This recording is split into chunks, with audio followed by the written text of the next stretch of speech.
And hello YouTube, this is Thomas Judge back once again with another YouTube reading guide series. Today is video 6 in my 14 video series walking through the correct reading order of Superman by DC. To create the reading guide that we're doing today, I have read the 1700 comic issues comprising the entire Superman continuity from 1991 up until 2011. That includes all essential spin-offs, miniseries and tie-ins, and I've used that knowledge to build this, the internet's most detailed reading guide for the world's most famous superhero.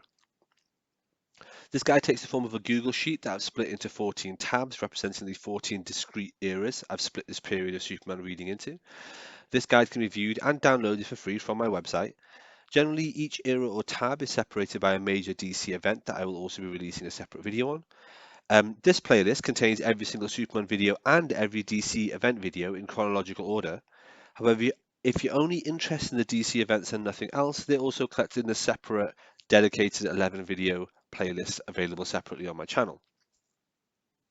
One quick thing as a heads up right at the beginning, please do watch the introduction video to this series because that explains some key things that you'll need to know. For example, it explains why I start this reading order in 1991 with the publication of Man of Steel issue 1 and I don't start earlier than that.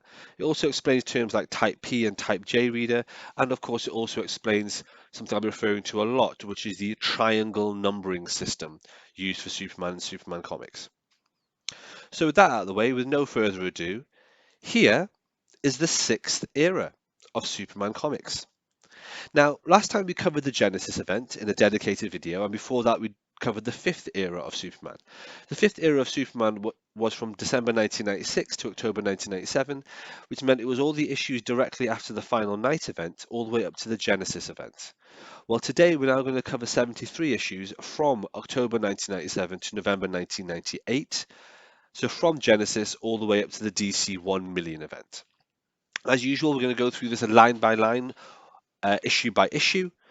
And as usual, I would just say carry on reading one line at a time. If and when you download this guide and you're going through it, it's literally row by row. Each row has one issue on it, and that issue then leads into the issue on the next row. The reason I'm doing this guide is because the numbering is very confusing. That's why I'm talking it through. So to start off with, the very first arc for this, the sixth era, is just a series of connective issues. We start off with Action Comics 738. Let's do a triangle check. This is Triangle 42. That is an implicit two-part story with Man of Steel issue 73, which is next. Then we have Superman 129. We then have Adventures of Superman 552. By the way, if you're a Lex Luthor fan, this has a brilliant scene of Lex Luthor being a real gangster in this. And then the final connective issue is issue 739. Let's do a triangle check. That's triangle number 46. The next story arc here is one that I've called Prelude to Millennium Giants. Millennium Giants being one of the defining kind of mini events of this Superman era. That starts off with Man of Steel issue 74, which has something in it which something called the Dragon's Tooth, and they basically discover that, and that sets all these events into motion. So that's why I start that here. Next up, we have Superman issue 130. Now, this introduces the three Millennium Guard for the first time. They will be renamed momentarily, but right now they're called the Millennium Guard. And it's got an implicit cliffhanger into the next issue, which is Adventures of Superman number 553. That then continues on in Action Comics 740. This does end by saying to be continued, but it's not a real cliffhanger and can pretty much be read in isolation if you want. The next issue is Man of Steel 75. We should note here that whilst issue 740 was triangle number 50, issue of Man of Steel 75 is actually triangle number 1 because the triangles have renumbered now that we've got into a new calendar year. Man of Steel 75 is not a very good issue at all. It's basically kind of a silly comedic spoofing of the Death of Superman issue from Superman 75 several years prior. After that, we have Superman 131, which has the birth of Lena Luthor, Lex Luthor's daughter. Following that, we have Adventures of Superman 554, Action Comics 741, and then Man of Steel 76. So have a quick check in there. Yep, we've got triangle number 5. Okay, the next arc is Superman Red. Now, Superman Red is unusually enough going to start off with the very first issue that we need to look at, which is Annual 9 of Superman. In fact, I will pop that into the chat here. Superman Annual 9. Again, as you can see, and as I mentioned a few times before, all of these reading orders that I'm now doing are live documents. I can edit, amend, or adjust as I go through. So if anyone finds any errors or has any recommendations, please do let me know. Anyway, as I was saying, the first issue here is Superman Annual 9. Now, I don't normally include annuals, and this annual has not got a triangle number, as you can see if you hover over it.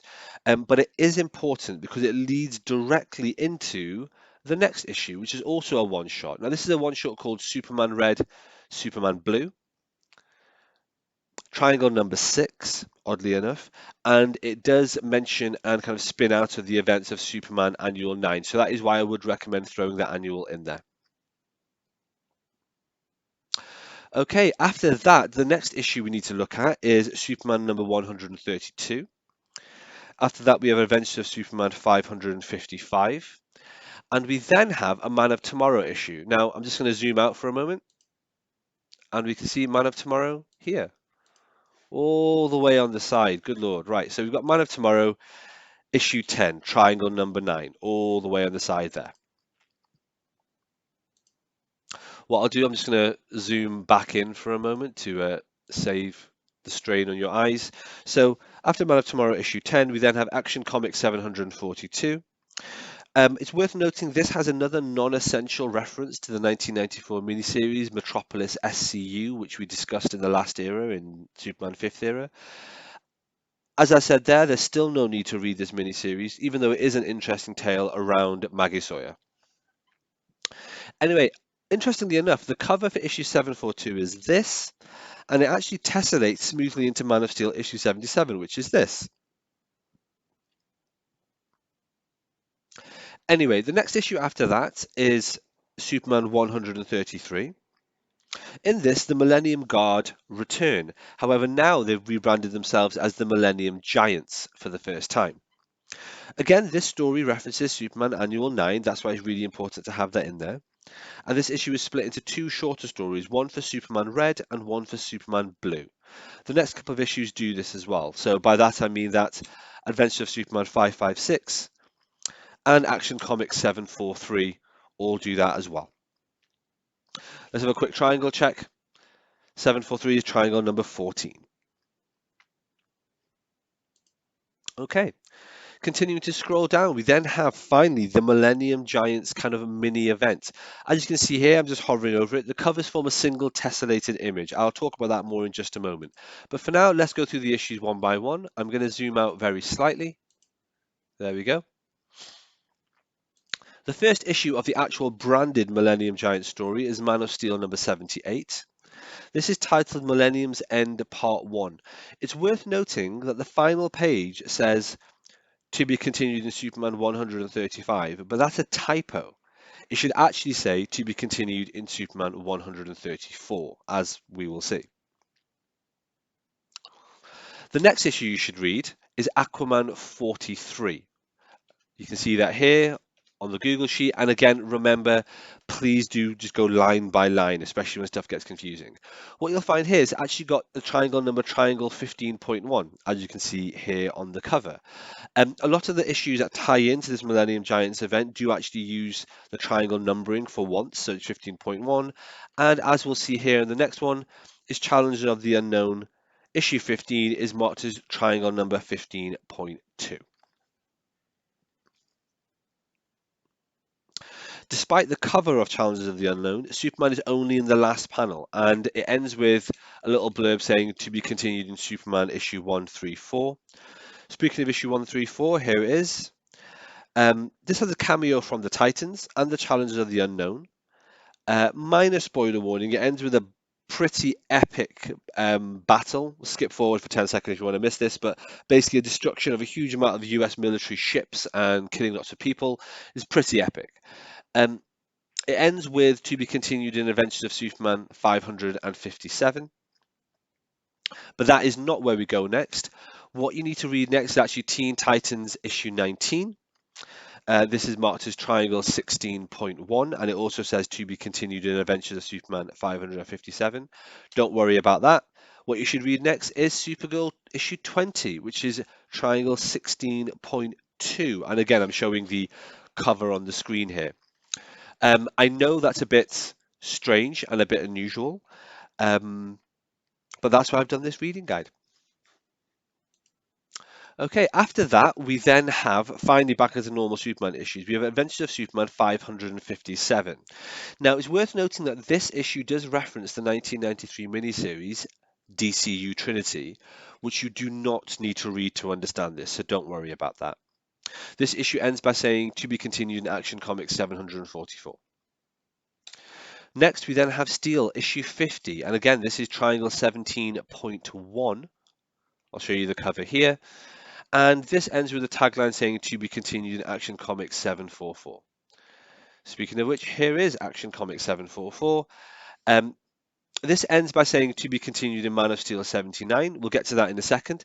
But it's worth noting for now that all the 9 issues up until this point, so everything we've just seen all the way from Superman, Man of Steel 78, through Aquaman, Challenge of the Unknown, Superman, Teen Titans, Supergirl, Adventures of Superman, Steel issue 50, and Action Comics. Those are 9 issues that are all branded with the Millennium Giants tagline, and they all form one single giant tessellated 9 cover image. I'll show that on the screen here so you can see it. It's really cool. If you have those 9 issues, you can just lay them out flat on the floor. You can frame them on your wall. It's one massive cool looking image. This is compensate for the fact the story is quite tedious, but it's quite a cool marketing gimmick that they've done here. Anyway, back to the guide. We have 2 final issues that wrap up Millennium Giants. We have issue Man of Steel 79, and that's continued in Superman 135. Let's do a quick triangle check. Superman 135 is Triangle 20. It is slightly weird and slightly annoying that these 2 final issues both lack the Superman Millennium Giants branding on the cover, because that makes it a bit confusing and quite easy to miss them if you're picking up the single issues. And also, annoyingly, it's not part of the tessellated image. My suspicion is that this was meant to be a 9-issue story, and then the story kind of just got away from the writers and they ended up making it an 11-issue story, but at that point it was a bit too late to do anything cool with the covers. I think possibly with a bit more time they would have actually put in some effort and made it a 12-issue series and had 12 tessellated covers, but it is what it is. I just wanted to mention it here so you were aware. At the end of the Millennium Giants arc, what we then have is we launch straight into the next explicit and really quite substantial arc, which is called the Dominus Effect. Now, the Dominus Effect is a lengthy and very differently structured arc that I'm going to go through one at a time. So it starts off with a one-shot, which is Superman Forever. You can see that here. It's a massive 80-page issue, and it has 4 random epilogues. These random epilogues lead into 4 concurrent threads across the 4 existing Superman series. At this point, we need to throw the usual triangle numbering sequencing out of the window. I would strongly recommend you read the Dominus Effect in the following order. After Superman Forever, I'd recommend you read 3 issues of Adventures of Superman. That's 558, 559, and 560. If you're interested in the triangle numbers, I'll just show you this once. It's Triangle 22, Triangle 26, and Triangle 30. In other words, all the triangle numbers have kind of been thrown out of the window. Issue 560 says to be continued in Action Comics 747, but that is not true. Ignore that. Speaking of Action Comics, I would then recommend reading Action Comics 745, 746, and 747 in that order. Again, please ignore the triangle numbers. Now, Action Comics 747 says to be continued in Man of Steel 82, but that's not true either. You should move over to Man of Steel, but then only to read issues 80, 81, and 82. Again, please ignore the triangle numbers. Issue 82 says to be continued in Superman 138. That's not true. So I'd recommend moving over to Superman, but reading 136 and 137. 137, by the way, says to be continued in Adventures of Superman 560, which obviously means we're going from here all the way back up to here. That's why I wouldn't recommend doing it. It's confusing. It's not a good way to read it. I would go from reading 137 to moving on to 138, which is Triangle 33. I know that's confusing. It's the exact reason I've done this reading guide, because of little mini events and strange diversions like this. So please do read it in that sequence. It is, in my opinion, the best way to read it. After having read Superman 138, we then move back into our normal four issues a month cadence.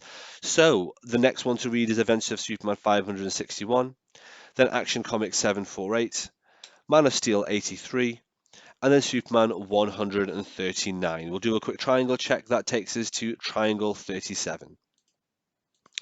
Overall, the Dominus Effect is a kind of annoying story that ends in a deeply unsatisfying note, but we will see Dominus again relatively soon. I think we see him in the next era or the one after it. And as I've said, Dominus is a surprisingly important character all the way up until the modern day and DC Rebirth and Dawn of DC and all that sort of stuff. So you can't really avoid that. Okay, after the Dominus Effect, that takes us then to the penultimate story arc, which is just connective issues. Now, these, again, slightly random, but highly recommended to read them in this order. I'm going to zoom out slightly, so you may need to squint. But the very first issue to read is Man of Steel, Annual 5. Again, I don't normally include annuals here, but it is important to have it. It has not got a triangle number. The reason to read that is it leads directly into Man of Tomorrow issue 11, which is triangle number 38, and it features the protagonist from Man of Steel Annual 5. So that's why you need to read that. After Man of Tomorrow issue 11, you then need to read a one-off one-shot called Superman Save the Planet. It's triangle number 39, and it's essential to read that exactly here. Following that, you should then read Adventures of Superman 562. Let's do a quick triangle check. It's triangle number 40. And that is the end of this brief burst of connective issues. Superman 562 does mention that one villain's arc is kind of to be continued in the Superboy series, but that can be safely ignored, unless you're reading Superboy, in which case, fill your boots, go ahead. And that takes us to the very end of this, the sixth era of Superman reading. We're looking at DC 1 million tie-ins. There are 5 tie-ins for the DC 1 million event. They are in order: Action Comics 1 million, Man of Steel 1 million, Superman 1 million, Adventures of Superman 1 million, and Man of Tomorrow 1 million. Frankly, they've got no triangle numbers and they can't really be read in any kind of coherent sequence without reading the DC 1 million event. So that's what we're going to be talking about next time. Hopefully this sixth era was helpful. Hopefully this was clear. It's got a few oddball events going on in it, such as the Dominus Effect and so on, and quite a lot of strange one-shots people tend to overlook and not be aware of. So I'd like to think that was helpful, and I'll catch everyone on tomorrow's video, which is going to be DC 1 million. And there we have it. In case you're interested in knowing where these resources are, so the guides, the maps, and so on, they're all available on my website. They're all available for free. You can go into the website, which is nogodsorkings.com, and download the Google Sheet for the Superman reading order, or you can go on the website and look at these reading maps for all the various DC events and a whole bunch of other things I've got on there to your heart's desire. If, however, you are interested in a written version of this guide, then it is available on Amazon. I've recently just self-published it. It is the cheapest possible tier you can get on Amazon. So it's 79 pence UK, 99 cents American, and so on. It's free if you're on Kindle Unlimited, and there is a free sample on the website as well. The reason I put this onto Amazon is kind of a proof of concept. I'm interested to see if people are interested in the written guides, whether or not people want to pick them up. And also it's a good way for me to bat off all the people that are going to be in the comments asking for a Batman guide. If you want a Batman guide, I don't really particularly have any interest in doing one, but I will do one if this book gets 500 reviews. So if this book gets 500 5-star reviews, then I will start doing a Batman reading guide at some point. I don't think that's going to happen, but there we are.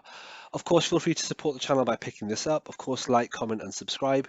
But as always, the best way to support the channel is by picking up one of my other books, which isn't a non-fiction reading guide. It's actually a fictional, completely original superhero story. It's prose, so not a comic or words, but it's about superheroes in just a really interesting kind of post-apocalyptic dystopic idea. The first 4 books of the series are out, and if you want to support, please pick that up. Thanks for watching. Until next time, stay classy.